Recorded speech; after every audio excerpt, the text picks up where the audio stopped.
Welcome back to more real estate talk.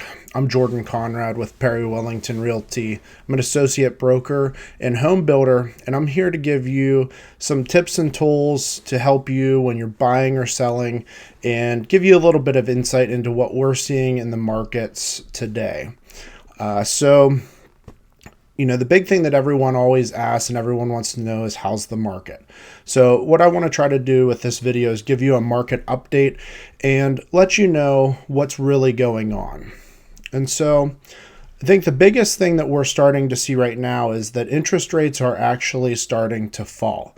And I'm going to show you a chart now that's actually from the Zillow mortgage calculator, which shows the national average for interest rates.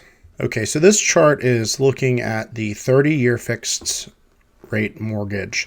This is national average, again, provided by Zillow. So you can see, and this is over the past 3 months is the time frame I selected. We started out back in October close to 7%. You see on the right side we're 6.97, and we have made a over 1% decrease in the interest rates over those 3 months. So we're definitely seeing some relief in interest rates, which is really great news.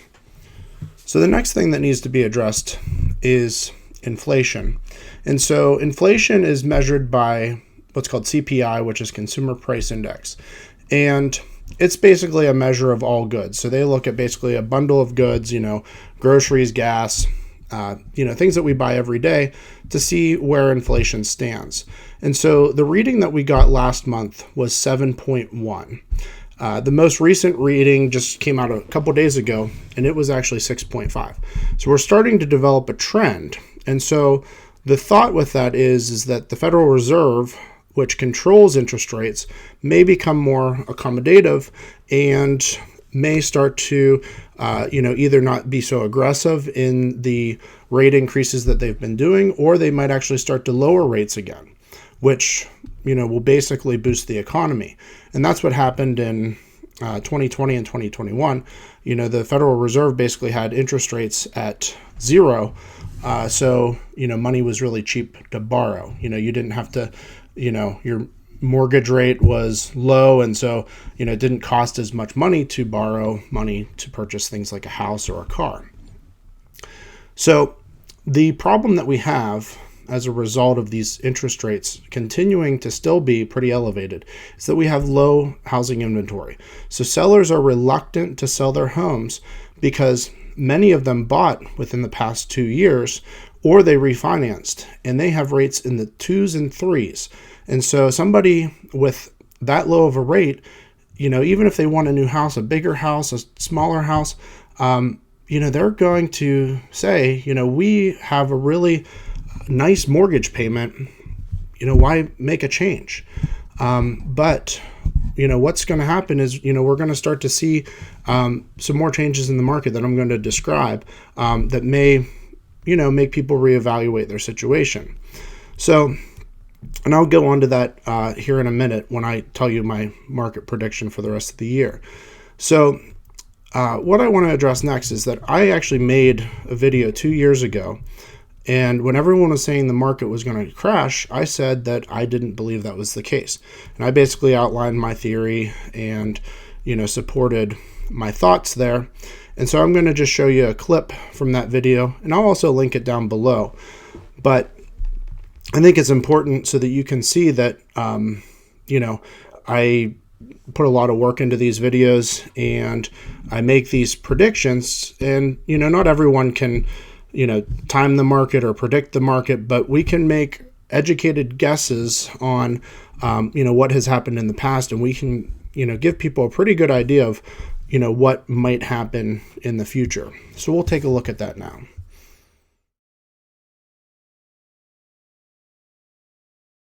So, here's my perspective from being, a real estate agent in the market, based on what I'm seeing every day and what I try to keep up with, in the news and, with the, housing and stock market, the average homeowner has plenty of equity.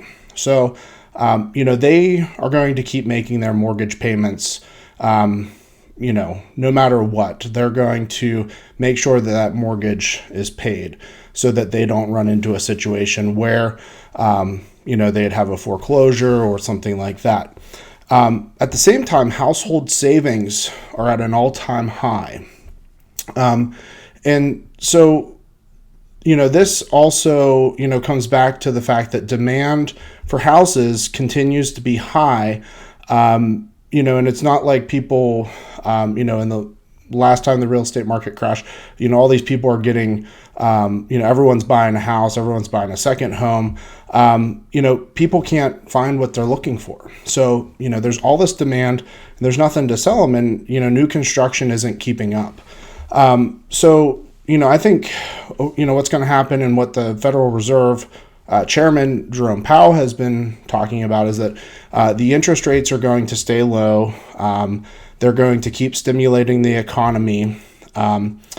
If anything, lending criteria is getting more strict. So, I think the likelihood of a real estate market crash is very low, at least for right now.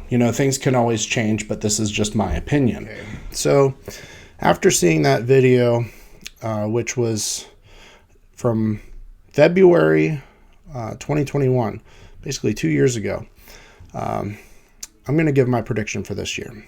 So I already spoke about how, right now people are holding on to their homes. And so if you were to list your house now, there's still so few houses on the market. There's a very good chance, if your home is in a desirable neighborhood and it's, you price it right, it's going to go relatively quick. And when we're meeting with people right now, we are still seeing certain homes sell for what they were last year, before rates started to go up. So it's not out of the question. But across the board, prices have come down a bit. So I think that what we're going to see is that interest rates are going to continue to come down.